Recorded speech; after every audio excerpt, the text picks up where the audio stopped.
Job 29.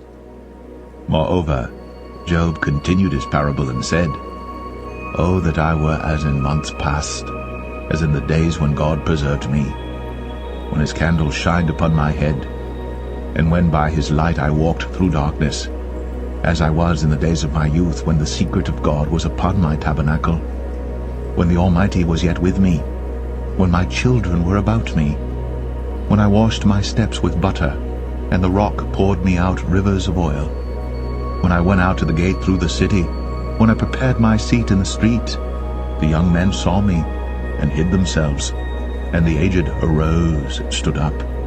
The princes refrained talking, and laid their hand on their mouth. The nobles held their peace, and their tongue cleaved to the roof of their mouth. When the ear heard me, then it blessed me, and when the eye saw me, it gave witness to me. Because I delivered the poor that cried, and the fatherless, and him that had none to help him. The blessing of him that was ready to perish came upon me, and I caused the widow's heart to sing for joy. I put on righteousness, and it clothed me.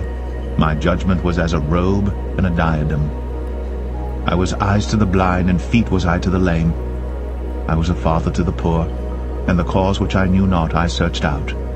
And I brake the jaws of the wicked, and plucked the spoil out of his teeth. Then I said, I shall die in my nest, and I shall multiply my days as the sand. My root was spread out by the waters, and the dew lay all night upon my branch. My glory was fresh in me, and my bow was renewed in my hand. Unto me men gave ear, and waited, and kept silence at my counsel. After my words they spake not again, and my speech dropped upon them.